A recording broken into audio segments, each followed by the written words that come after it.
Innal hamdalillah, segala puji dan puja kehadirat Allah. Nahmaduhu wa nasta'inuhu wa nastaghfiruh. Hanya kepadanya kita memuji, meminta pertolongan serta bertaubat dari dosa-dosa kita. Wa na'udzu billahi min syururi anfusina. Dan hanya kepada Allah pula kita meminta agar dijauhkan dari keburukan diri kita. Wa min sayyiati a'malina, dan dari segala dosa yang pernah kita lakukan. May yahdihillahu fala mudhillalah. Barang siapa yang telah Allah berikan petunjuk maka tidak akan pernah sesat selamanya. Wa may yudlilhu fala hadiyalah. Dan barang siapa yang telah Allah sesatkan maka tidak akan mendapatkan petunjuk selamanya. Asyhadu an la ilaha illallah wahdahu la syarikalah wa asyhadu anna Muhammadan abduhu wa rasuluh. Saya bersaksi tiada Tuhan yang berhak disembah kecuali Allah, dan Muhammad benar-benar hamba juga utusannya.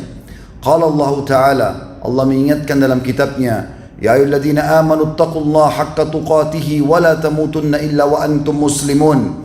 Hai sekalian orang-orang yang beriman, bertakwalah kepada Allah sebenar-benar takwa, dan janganlah kalian meninggal dunia kecuali dalam keadaan Islam. Di ayat yang lain qala Allah Ta'ala, ya ayuhan nasu taqu rabbakum alladzi khalaqakum min nafsin wahidah wa khalaqa minha zawjaha wa batha minhuma rijalan katsiran wa nisaa wattaqullaha alladzi tasaaluna bihi wal arham innallaha kana 'alaikum raqiba. Hai sekalian manusia, sekali lagi bertakwalah, hanya patuh dan tunduklah kepada Allah yang telah menciptakan kalian dari jiwa yang satu, yaitu Adam alaihissalam, dan telah menciptakan dari jiwa yang satu istrinya Hawa alaihissalam, dan telah banyak memberikan keturunan dari keduanya, telah banyak memberikan turunan laki-laki dan perempuan dari keduanya. Sekali lagi bertakwalah kepada Allah dan jagalah hubungan silaturahim, sesungguhnya Allah senantiasa mengawasi kalian. Di ayat yang ketiga qala Allah Ta'ala, ya ayyuhalladzina amanu taqullaha wa qulu qawlan sadida yuslih lakum a'malakum wa yaghfir lakum dhunubakum wa may yuti'illaha wa rasulahu faqad faza fawzan 'azima.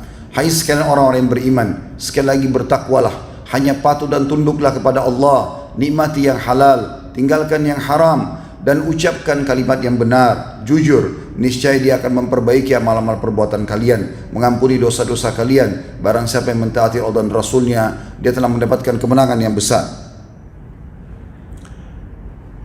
Saya ulangi ayatnya. Hai orang-orang yang beriman, bertakwalah kepada Allah dan ucapkanlah kalimat yang benar. Dia akan memperbaiki amal-amal perbuatan kalian dan mengampuni dosa-dosa kalian. Barang siapa yang mentaati Allah dan Rasulnya, maka dia telah mendapatkan kemenangan yang besar. Amma ba'd, fa inna asdaqal hadithi kitabullah. Sesungguhnya sebenar-benar rujukan bagi umat Islam adalah kitabullah, Al-Quran. Wa khair hadi Muhammadin sallallahu alaihi wa ala alihi wa sahbihi wa sallam. Dan sebaik-baik petunjuk setelah Al-Quran adalah petunjuk Nabi besar Muhammad sallallahu alaihi wa ala alihi wa sahbihi wa sallam. Wa syarrul umuri muhdatsatuha, dan seburuk-buruk perbuatan terutama dalam ibadah yang tidak punya rujukan dari keduanya. Fa inna kulla muhdatsatin bid'ah, karena semua ibadah yang dibuat-buat adalah perbuatan baru dalam agama. Wa nabidatin dhalalah, dan perbuatan baru tak akan membawa pelakunya pada kesesatan. Wa inna dalan finnar, dan sesungguhnya kesesatan itu akan membawa ke dalam api neraka. Saudaraku seiman, rahimani wa rahimakumullah.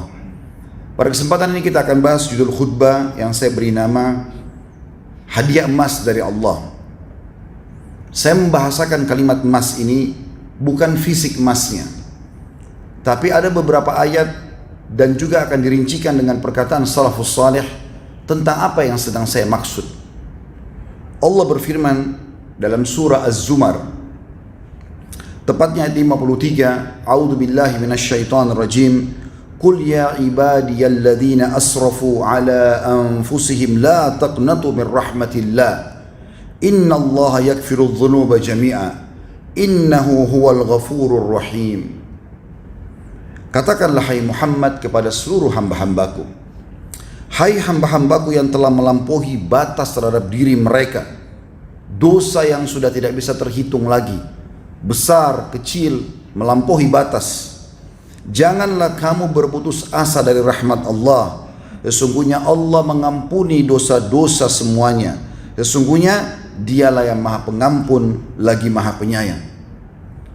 Di dalam ayat yang lain juga Allah berfirman dalam surah An-Nisa ayat 110, A'udzu billahi minasyaitonir rajim. Wa may ya'mal su'an aw yadhlim nafsahu thumma yastaghfirillah yajidillah ghafurur rahima. Barang siapa yang mengerjakan kejahatan pelanggaran-pelanggaran, menganiaya dirinya sendiri, maka kemudian dia memohon ampun kepada Allah, niscaya ia mendapati Allah Maha Pengampun lagi Maha Penyayang. Dalam surah Asy-Syura ayat 25 juga Allah berfirman, A'udzu billahi minasyaitonir rajim. Wa huwal ladzi yaqbalu at-taubata 'an ibadihi wa ya'fu 'anis sayyi'at wa ya'lamu ma taf'alun.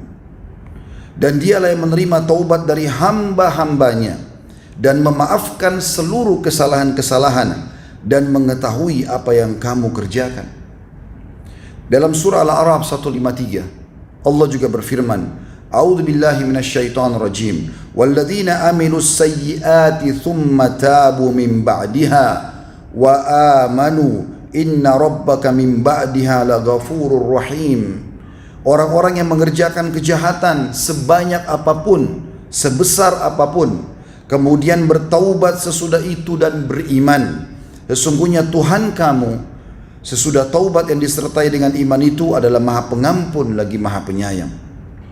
Dalam surah An-Nur Allah gabungkan semuanya ayat-ayat tadi itu dengan kalimat yang pendek. Ayat 31, A'udzu billahi minasyaitonir rajim wa tubu ilallahi jami'an ayyuhal mu'minuna la'allakum tuflihun. Dan bertobatlah kamu sekalian kepada Allah wahai orang-orang beriman supaya kamu tergolong orang-orang yang beruntung. Dan banyak sekali ayat-ayat dalam Al-Quran yang serupa dengan ini. Semuanya sedang menuju kepada sebuah pesan penting yang saya bahasakan tadi. Judul khutbah kita adalah hadiah emas. Iya saudaraku seiman, hadiah emas dari Allah Subhanahu wa taala adalah istighfar dan taubat. Istighfar dengan mudah diucapkan dengan lisan, tetapi luar biasa efek dan manfaat yang kita bisa dapatkan. Istighfar adalah ucapan permohonan maaf. Ibaratnya kalau seseorang di antara kita melanggar pelanggaran di kantornya, kemudian dia mengatakan, saya mohon maaf atas pelanggaran ini, itu semakna dengan istighfar kalau diarahkan atau dilakukan untuk Allah Subhanahu wa taala. Kemudian taubatnya adalah ikrar tidak akan mengulanginya. Seperti seseorang di kantor menulis bahwasanya saya berjanji tidak akan mengulangi kesalahan saya. Dan ini betul-betul hadiah emas dari Allah Subhanahu wa taala, karena sebesar apapun pelanggaran yang pernah kita lakukan tetap akan dimaafkan oleh Allah Subhanahu wa taala selama kita masih hidup. Kadang bahkan ada dosa-dosa kalau tidak sampai pada tingkat murtad dari Islam atau berbuat syirik yang membatalkan keimanannya, maka juga masih bisa diampuni oleh Allah Subhanahu wa taala dengan permohonan ampun orang lain untuknya, apakah keturunannya atau kaum muslimin. Bahkan juga dalam keyakinan ahli sunnah wal jamaah, siapapun yang melakukan perbuatan-perbuatan dosa, rahmat Allah masih luas. Karena pada saat dia meninggal dalam keadaan Islam walaupun banyak dosanya, maka disepakati dikatakan tahta masyiatillah, di bawah naungan Allah. Kata Nabi SAW, insya'a gafarah wa insya'a adzabah. Kalau Allah ingin Allah maafkan, kalau Allah ingin maka Allah akan menghukumnya. Mari kita dengarkan teman-teman sekalian bagaimana perkataan para salafus saleh tentang masalah hadiah emas ini. Pertama kata Abu Musa al-Asy'ari radhiyallahu anhu, sahabat yang mulia, dahulu kita memiliki dua pelindung dari siksa Allah. Salah satunya telah pergi, yaitu keberadaan Rasulullah sallallahu alaihi wasallam di tengah-tengah kita. Maksudnya beliau berbicara setelah Nabi SAW meninggal. Dulu waktu Nabi masih ada, kita kalau buat salah supaya Allah tidak hukum, datang ya Rasulullah mohon ampun buat aku. Tapi sekarang sudah pergi Nabi SAW, tinggal satu lagi. Dan kata beliau tersisa istighfar. Apabila ia juga telah pergi dari lisan seseorang di antara kita, maka binasalah kita. Juga disebutkan Qatada berkata rahimahullah, salah satu ulama tabi'in, Al-Quran menunjuki kalian penyakit dan obat penyembuh penyakit tersebut. Apapun masalahnya, termasuk masalah pandemi kita sekarang, apapun permasalahannya, kalau pandemi ini masih sangat kecil, terlalu banyak orang-orang yang telah Allah selamatkan karena istighfar dan taubatnya. Dahulu atau Al-Quran dikatakan kata rahimahullah, Al-Quran menunjuki kalian penyakit dan obat penyembuh kalian. Penyakit kalian adalah dosa dan obat penyembuh kalian adalah istighfar. Berkata Ibnu Jauzi rahimahullah, Iblis berkata, aku membinasakan anak cucu Adam dengan dosa dan mereka membinasakanku dengan istighfar dan la ilaha illallah. Manakala aku melihat hal itu ada pada mereka, aku tanamkan hawa nafsu pada mereka, di mana mereka berbuat dosa tapi tidak beristighfar karena mereka mengira diri mereka berbuat baik. Ali radhiyallahu anhu berkata, yang aneh adalah orang yang binasa padahal keselamatan ada bersamanya. Lalu ditanya kepada beliau, apa keselamatan yang Anda maksudkan? Kata Ali, istighfar. Lalu beliau berkata, tidaklah seorang hamba diilhami oleh Allah yang maha suci dan maha tinggi untuk beristighfar, sementara dia, Allah, berkehendak untuk mengazabnya. Artinya kalau seseorang dari kita sempat mengatakan astagfirullah, terlintas di lisan kita saja berarti Allah sedang menginginkan untuk membersihkan dosa kita, yang berarti tidak ada hukuman dari Allah, dan juga berarti langsung otomatis rezeki Allah akan melimpah kepada kita, sebagaimana akan kita jelaskan nanti di penutupan khutbah insyaallah. Kemudian juga seorang saleh pernah berkata, hamba berada di antara dosa dan nikmat, keduanya tidak akan menjadi baik kecuali bersyukur terhadap nikmat tersebut dan beristighfar dari dosa itu. Luqman Al-Hakim yang Allah sebutkan namanya dalam salah satu surah Al-Quran, dia pernah mewasiatkan anaknya, wahai anakku, Allah memiliki beberapa waktu tidak ditolak orang yang meminta pada waktu itu, maka perbanyak istighfar. Jadi dia mengajarkan kepada anaknya, kalau kau punya hajat apa-apa, biar kau nggak sebutkan, cukup istighfar saja, maka sudah terpenuhi semua kebutuhanmu. Ini direalisasikan juga oleh Umar radhiyallahu anhu. Beliau pernah sholat istisqa, minta turun hujan. Kemudian beliau setelah sholat tidak mengajak orang-orang atau tidak berdoa minta turun hujan. Beliau cuma mengatakan beristighfarlah kepada Tuhan kalian, lalu beliau suruh bubar semuanya. Ditanya oleh orang-orang, kenapa anda tidak mohon hujan? Kita kan sekarang sholat istisqa. Kata dia, aku telah menggunakan kata-kata yang bisa mengetuk pintu langit sehingga turun hujan, yaitu istighfar. Aisyah berkata radhiyallahu anha, ummul mukminin, keberuntungan, kemenangan dan keselamatan, bahkan ada istana di surga, karena beliau menggunakan kata-kata tuba yang memiliki banyak makna, bagi orang yang mendapatkan banyak istighfar dalam buku catatannya. Juga dikatakan oleh Abu Minhal rahimahullah, tidaklah seorang hamba didampingi dalam kuburnya oleh pendamping yang lebih dicintai daripada istighfar. Hasan Basri rahimahullah berkata, perbanyaklah istighfar di rumah-rumah kalian, di masjid, di meja-meja makan kalian, di jalan-jalan kalian, di pasar-pasar kalian, dan di majlis-majlis kalian, karena kalian tidak tahu kapan ampunan akan turun. Seorang badui berkata, siapa yang ingin menjadi tetangga kami di tanah kami, maka hendaklah memperbanyak istighfar, karena istighfar adalah awan tebal yang mengandung air hujan. Maksudnya siapa yang mau tinggal di sekitar kami menjadi tetangga-tetangga kami, maka harusnya dia rajin beristighfar, supaya kita sama-sama beristighfar dan rezeki Allah akan turun dari langit. Bakr bin Abdullah Al-Muzani rahimahullah berkata, kalian banyak berbuat dosa, maka perbanyaklah istighfar, karena seseorang kalau menemukan istighfar dalam catatan amalnya pada setiap jarak 2 baris, maka dia akan senang melihat tempat itu nanti di hari kiamat. Jadi kalau ada orang setiap berbuat apa-apa, astagfirullah wa atubu ilaih, dalam setiap baris, 2 baris catatan malaikat selalu ada istighfar, selalu ada istighfar. Berarti kalau ada kesalahan akan terbersihkan dengan istighfar itu.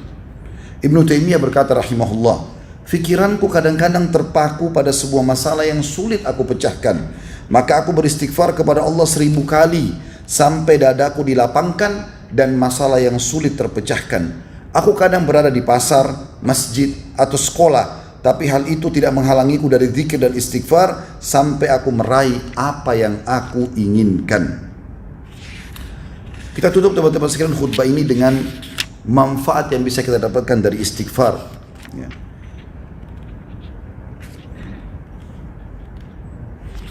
Yang pertama, istighfar itu adalah penunaian titah Allah subhanahu wa ta'ala. Artinya akan berbentuk ibadah buat kita semuanya. Allah subhanahu wa ta'ala menyebutkan dalam banyak ayat, tadi sudah saya sebutkan, tapi ini saya sebutkan satu ayat lagi, yaitu Allah subhanahu wa ta'ala berfirman dalam surah An-Nisa 106, A'udzu billahi minasyaitonir rajim, wastaghfirillah innallaha kana ghafurar rahim.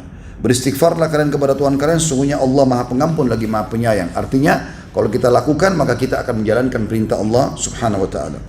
Kemudian yang kedua, ada hadis qudsi, masih dalam poin yang pertama dulu.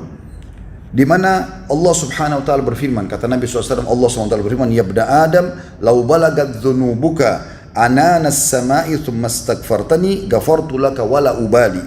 Wahai anak Adam, seandainya dosamu mencapai langit, penuh sampai ke langit karena banyaknya, kemudian kau beristighfar kepadaku, maka niscaya aku mengampuni dosa-dosa itu tanpa aku peduli atau melihatnya lagi. Hadis riwayat Tirmidzi dan dikatakan hasan sahih. Yang kedua, istighfar sebab datangnya rezeki. Sebagaimana Allah sebutkan dalam surah Nuh ayat 10 sampai ayat 12. A'udzu billahi minasyaitonir rajim. Faqultu astaghfiru rabbakum innahu kana ghaffara yursilis samaa 'alaikum midrara wa yumditkum bi amwalin wa banina wa yaj'al lakum jannatin wa yaj'al lakum anhara. Maka aku katakan, kata Nabi Nuh kepada kaumnya, mohon ampunlah kepada Tuhan kalian, beristighfarlah kepada Tuhan kalian, sungguhnya Dia Maha Pengampun. Niscaya dengan istighfar itu Dia akan menurunkan hujan lebat kepadamu dan memperbanyak harta juga anak-anakmu, dan akan mengadakan untukmu kebun-kebun dan mengadakan pula untukmu sungai-sungai. Juga di poin ketiga sebenarnya berhubungan dengan memperbanyak keturunan bagi orang yang tidak punya keturunan. Maka juga masuk dalam ayat ini, kata ulama, bisa dijadikan manifestasi yang ketiga, yaitu mendapatkan keturunan. Sebagaimana disebutkan, seseorang sahabat pernah datang kepada Nabi SAW lalu berkata, ya Rasulullah, sesungguhnya aku belum dikaruniai anak setelah sekian tahun menikah. Maka kata Nabi SAW, mana kamu dari dua perbuatan yang mulia, yaitu mana kau dari sedekah dan istighfar, yang dengannya kau akan mendapatkan apa yang kau inginkan. Maka kata Anas bin Malik, seingat saya nama sahabat ini Anas bin Malik, perawi hadisnya, mengatakan, saya pun melihat orang itu mengamalkan istighfar dan Allah mengaruniai dia anak 7 atau 9 anak laki-laki gara-gara istighfarnya. Juga teman-teman sekalian, bisa masuk dalam poin yang keempat, yaitu turunnya hujan dari langit, ya, dan juga diperbanyaknya harta atau perbanyak harta, banyaknya rezeki. Ini manifestasi yang keempat. Ya, sebagaimana juga dalam dalil yang sama, surah Nuh ayat 10 sampai 12. Dan ini juga ada sebuah kisah disebutkan, seorang di pasar dulu, di zaman dulu, kisah klasik. Dia duduk di pasar, dia menjual barang dari pagi dan dia tidak punya lagi pendapatan kecuali dari pedagang atau transaksi yang dia ingin jual pada saat itu. Kemudian dia melihat satu pasar tidak ada yang transaksi sama dia, orang-orang yang lewat lalang, sampai sudah menjelang maghrib pasar akan tutup. Maka tiba-tiba dia mengingat kalau Allah Subhanahu wa taala menjanjikan rezeki dalam surah An-Nuh, surah Nuh ini ayat 10 sampai ayat 12 bagi orang yang perbanyak istighfar. Maka dia mengatakan, saya pun berdiri dekat dagangan saya yang tadinya dari pagi sampai sore tidak ada yang beli satupun barang itu. Lalu saya memperbanyak istighfar sampai saya tidak menghitung lagi batasnya. Sebelum terbenam matahari, hampir seluruh pedagang pasar datang dan memborong semua barang-barang saya, dan akhirnya laku semua barang tersebut. Yang kelima teman-teman sekalian, dan ini juga tentu sejalan dengan sabda Nabi SAW, ya, man akthar istighfara ja'alallahu lahu min kulli dhikin makhraja wa min kulli hammin faraja wa razaqahu min haitsu la yahtasib.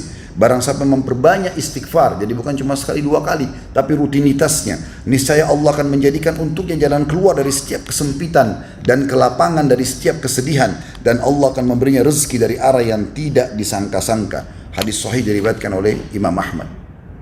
Yang kelima, istighfar penyebab masuk ke dalam surga. Sebagaimana dinukil dari hadis Shaddad bin Aus radhiyallahu anhu, bahwasanya Nabi SAW bersabda, Sayyidul istighfar antakul, tuannya istighfar, yang terbaik dalam ucapan istighfar adalah kau mengucapkan Allahumma anta rabbi, wahai Tuhan, sesungguhnya ya Allah engkau adalah Tuhanku dan penciptaku, la ilaha illa anta khalaqtani, tidak ada Tuhan yang berhak disembah kecuali engkau menciptakanku, wa ana abduka, dan aku adalah hambamu, wa ana ala ahdika, dan aku selalu berada di perjanjian bersamamu, wa wa'dika, dan seluruh janji-janji yang telah engkau janjikan, mastata'tu, semampuku, a'udzu bika min syarri ma sana'tu, aku berlindung kepadamu dari keburukan yang aku lakukan. Abu'u laka bi ni'matika alayya, aku mengakui semua nikmat yang kau berikan kepadaku. Wa abu'u bidzambi, dan aku mengakui juga dosa-dosaku. Faghfirli fa innahu la yaghfiru dzunuba illa ant, maka ampunilah seluruh dosaku karena tidak ada yang mengampuni dosa kecuali engkau. Kata Nabi SAW, wa man qalaha minan nahari mukinan biha famata min yaumihi qabla an yumsiya fahuwa min ahlil jannah. Siapa yang membaca ini di siang hari atau di pagi hari, yakin dalam hatinya apa yang sedang dia ucapkan ini, kalau Allah sedang mendengar dan yakin Allah akan berikan, kemudian dia meninggal sebelum tiba sore hari, maka dipastikan dia termasuk ahli surga. Wa man qalaha minal laili wa huwa muqinun biha famata qabla an yusbih fahuwa min ahli jannah. Dan siapa yang mengucapkannya di sore hari atau malam hari, yakin dalam hatinya dengan apa yang dia ucapkan dan apa yang Allah janjikan, atau Allah akan ampuni dosanya di sini, maka kemudian dia meninggal sebelum tiba pagi hari, maka dipastikan dia masuk ke dalam surga. Hadits riwayat Bukhari. Yang keenam, istighfar akan menghapuskan semua dosa-dosa, tidak terkecuali. Dan ini sudah kita sebutkan tadi dalilnya, tapi saya akan sampaikan perkataan Ibnu Mas'ud radhiyallahu anhu yang menjabarkan firman Allah SWT dalam surah Al-Imran ayat 135 yang bunyinya, a'udzubillahi minasyaitonirrajim, walladzina idza fa'alu fahishatan aw zalamu anfusahum dzakarullaha fastaghfaru lidhunubihim wa man yaghfiru dhunuba illa Allah wa lam yusirru ala ma fa'alu wa hum ya'lamun. Dan orang-orang yang apabila mengerjakan perbuatan keji dan menganiaya diri mereka, berbuat dosa, lalu mereka langsung mengingat Allah, lalu memohon ampun terhadap dosa-dosa mereka, dan siapa lagi yang dapat mengampuni dosa kecuali Allah, dan mereka tidak meneruskan perbuatan keji itu sedang mereka mengetahuinya. Kata Ibnu Mas'ud radhiyallahu anhu, di dalam ayat ini terdapat penjelasan bahwasanya apabila seorang hamba melakukan sebuah dosa lalu membaca ayat ini, kemudian beristighfar kepada Allah, maka Allah akan memberikan ampunan kepadanya. Kemudian selanjutnya teman-teman sekalian, yang ketujuh adalah yang bisa didapatkan, istighfar mencegah hukuman yang bisa turun dari langit. Sebagaimana Hasan Basri rahimahullah berkata, wahai anak Adam, meninggalkan dosa lebih ringan daripada engkau mencari taubat, dan cara yang terbaik agar engkau selamat dari azab Allah adalah engkau beristighfar dari dosa-dosamu. Sebagaimana Allah berfirman di dalam surah Al-Anfal ayat 33, Allah menyelamatkan ada orang-orang yang berbuat syirik di Mekah, ya, bahkan Allah tidak hukum mereka justru karena masih ada kalimat istighfar yang keluar dari lisan mereka. Dalam surah Al-Anfal ayat 33, a'udzubillahi minasyaitonirrajim, wa ma kana Allahu liyu'adzibahum wa anta fihim wa ma kana Allahu mu'adzibahum hum yastaghfirun. Dan Allah sekali-kali tidak akan mengadab mereka. Mereka adalah orang-orang Quraisy penyembah berhala. Lalu Allah mengatakan, sedang kamu berada di antara mereka. Allah tidak akan hukum mereka sementara kau ada di antara mereka, hai Muhammad, dan tidak pula Allah akan mengadab mereka sedang mereka meminta ampun. Apalagi kata para ulama, kalau yang memohon ampun itu adalah orang-orang beriman. Kemudian yang terakhir teman-teman sekalian adalah istighfar adalah sebab diangkatnya derajat seseorang setelah meninggal dunia. Sebagaimana disebutkan dalam hadits Abu Hurairah radhiyallahu anhu bahwasanya Rasulullah SAW bersabda, Inna Allah azza wa jalla yarfa'u darajata lil abdi salih fil jannah fayaqul ya rabbi anna li hadhihi fayaqulu biistighfari waladika lak. Sesungguhnya Allah yang maha suci dan maha tinggi mengangkat derajat seseorang hamba yang saleh di surga, dan dia kaget dengan derajat yang sangat tinggi. Lalu dia bertanya, wahai Rabbku, wahai penciptaku, dari mana nikmat ini yang hamba dapatkan? Maka kata Allah SWT, dari istighfar anakmu untukmu. Jadi walaupun sudah meninggal bisa diampuni dengan cara seperti ini. Hadis Hasan riwayat Imam Ahmad. Dan juga disebutkan dalam hadis yang masyhur yang sudah kita tahu sama-sama tentunya, Innal mu'mina idza adznaba dzamban kanat nuqtatun sauda fi qalbi. Kalau seandainya orang mukmin berbuat dosa, maka akan ada titik hitam dalam hatinya yang membuat dia bisa kelam, gelisah, sedih, ya, gagal dalam banyak hal. Fa in taaba wa naza'a wastaghfara su'ika qalbuhu minha. Dan kalau dia taubat, ya, kemudian dia berhenti dan bertobat dari dosa-dosanya, beristighfar kepada Allah, maka akan ditarik, ya, titik hitam itu dari hatinya sehingga dia tidak akan sumpek dan sedih lagi. Fa in zadat hatta tagfula qalbu. Tapi kalau dia tetap berbuat dosa, maka akan bertambah titik-titik hitam itu sampai akhirnya menutupi hatinya. Fadzalika ar-ran alladzi dzakarahu Allah fi kitabi. Dan itu sesuai dengan apa yang disebutkan oleh Allah dengan makna ar-ran dalam Al-Qur'an. Makna ran dalam kata Allah, bal kalla barrana ala qulubihim ma kanu yaksibun. Sesungguhnya apabila orang mukmin melakukan satu dosa, maka yang arti ayatnya adalah sekali-kali tidak demikian. Sebenarnya apa yang selalu mereka usahakan untuk menutupi hati mereka, maksudnya adalah dosa-dosanya. Aqulu qauli hadza, saya sudah mengucapkan perkataan saya ini, wa astaghfirullah li wa lakum, dan saya beristighfar kepada Allah, mengajak jemaah istighfar kepada Allah, fastaghfiruhu innahu huwal ghafurur rahim. Istighfar sungguh dia maha menerima taubat hamba-hamba dan maha pengasih.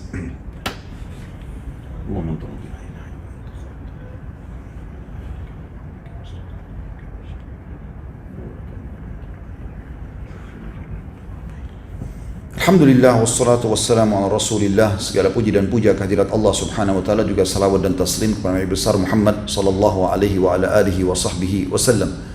Sebelum berdoa teman-teman sekalian, seringkali tidak asing kita dengar di waktu kita sekarang, kapan corona ini selesai? Kapan masalah ini selesai? Kapan saya bisa punya anak? Kapan saya bisa punya pekerjaan? Kapan saya menjadi orang kaya? Kapan saya sembuh dari penyakit? Dan sekian banyak. Jawaban kami di mimbar ini teman-teman sekalian, istighfar. Perbanyak istighfar. Ada seseorang yang bernama Abu Yusuf, dia menikah 10 tahun tidak punya anak. Ini kisah nyata terjadi. Kemudian dia menemui seorang syekh di musim haji, di kisah klasik dulu.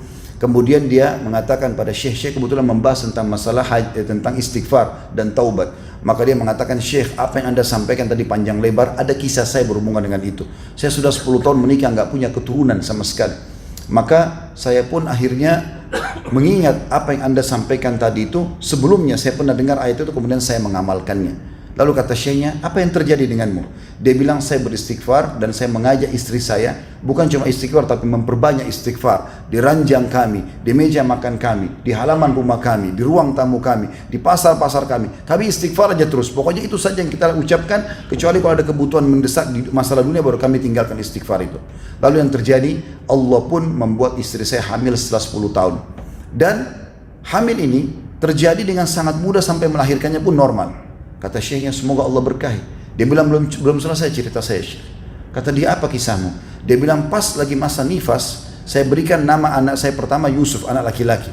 Lalu saya mengatakan, wahai Ummu Yusuf. Dia bilang, saya bilang sama istri saya, wahai Ummu Yusuf, kita istighfar lagi kepada Allah untuk anak yang kedua. 10 tahun kita nggak punya anak. Maka saya sama istri mengamalkan lagi. Baru selesai nifas, hamil yang kedua. Dan Allah karunia lagi anak laki-laki. Kemudian kata syekhnya, semoga Allah berkahi. Dia bilang, belum selesai, syekh. Selesai dia istri saya melahirkan anak laki-laki yang kedua dalam 2 tahun saja berturut-turut, bahkan kurang dari 2 tahun. Kemudian setelah itu saya mengatakan kepada Ummu Yusuf, wahai Ummu Yusuf, kita istighfar lagi kepada Allah untuk anak kita yang ketiga. Kemudian kata dia, Ummu Yusuf pun sama dia, Abu Yusuf, dua-duanya beristighfar. Setelah masa nifas langsung hamil dan melahirkan anak yang ketiga. Kata dia, kemudian Ummu Yusuf berkata, wahai suamiku Abu Yusuf, kita istirahat dulu sebentar dari istighfar hanya untuk minta anak. Istighfar kita lanjutkan, tapi permohonan khusus minta anak kita berhentikan sampai anak-anak ini besar.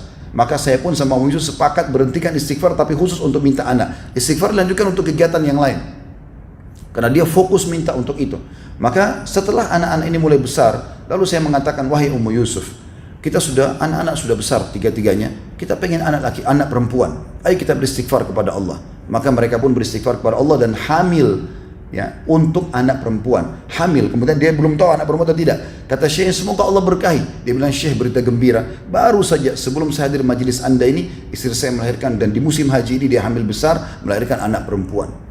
Maka bagaimana Allah subhanahu wa ta'ala memberikan jalan keluar? Istighfar di lift kita, istighfar di kendaraan kita, istighfar di jalan kita, istighfar di mana-mana. Dan ini sesuatu yang sangat luar biasa, betul-betul hadiah, bonus, ya, emas dari Allah subhanahu wa ta'ala. Mari kita hadirkan hati dan pikiran kita untuk berdoa kepada Allah subhanahu wa ta'ala. Semoga Allah menerima doanya atau doa kita ini, karena memang Allah subhanahu wa ta'ala menjanjikan tulisan Nabi Muhammad sallallahu alaihi wasallam di hari Jumat pasti akan diijabah doa, dan salah satunya adalah pada saat khatib sedang ada di atas mimbar.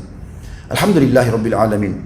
Kami memujimu ya Allah sebagaimana layak kau dipuji sebagai pencipta, dan kami memujimu sampai kau ridho dengan puji-pujian kami, dan engkau jadikan sebagai tambahan amal soleh kami dari puji-pujian ini. Dan kami ucapkan salam hormat kami kepada utusanmu Nabi besar Muhammad sallallahu alaihi wa ala alihi wa sahbihi wasallam, sebagaimana engkau telah perintahkan kepada kami, sebagaimana juga engkau telah mengucapkan salam tersebut bersama dengan malaikatmu. Ya Allah, kami tidak berkumpul di masjid ini kecuali karena ingin menjalankan kewajiban telah engkau bebankan kepada kami. Maka terimalah ini dengan pahala yang sempurna, dan kami mohon kepadamu ya Allah dalam majlis ini agar engkau menerima seluruh amal-amal soleh yang pernah kami kerjakan, yang sedang kami kerjakan, yang akan kami kerjakan dengan pahala yang sempurna. Dan kami mohon juga ya Allah agar engkau mengganti dosa-dosa kami menjadi pahala, sebagaimana engkau sebutkan dalam firman-Mu, ulaika alladziina yubaddilullahu sayyi'atihim hasanat. Mereka adalah orang-orang yang engkau ganti, yang Allah ganti dosa-dosa mereka menjadi pahala. Ya Allah, jadikan negara kami negara yang aman, tentram, damai, seluruh umat Islam di bawah naungan ukhuwah Islamiyah, dan angkat semua permasalahan yang sedang kami hadapi, terutama dalam masalah corona ini. Dan jadikanlah kami selalu bersyukur kepadamu, selalu berzikir kepadamu, selalu saja tunduk, bersabar dan patuh pada hukum-hukummu, serta kami selalu bertobat dan istighfar dari dosa-dosa kami. Ya Allah, ampunilah kami, ampunilah kedua orang tua kami, seluruh kerabat kami, dan muslimin juga muslimat, mukminin dan mukminat yang hidup dan juga yang sudah meninggal. Ya Allah, tolonglah saudara-saudara kami di Palestina, di Syria, di Yaman, Afghanistan, di Irak, di Myanmar, di Ahsa, dimanapun mereka yang sedang tertindas, ikhlaskan niat mereka, terima para syuhada mereka, mulakan Islam di tangan mereka dan tangan kami semua, dan ikut sertakan kami bersama mereka di pahala, baik dengan doa, dengan harta, juga dengan jiwa kami, dan satukanlah kami ya Allah di surga Firdausmu sebagaimana Kau satukan kami dalam majlis Jumat yang mulia ini. Wassallallahu nabiyana Muhammadin walhamdulillahi rabbil alamin.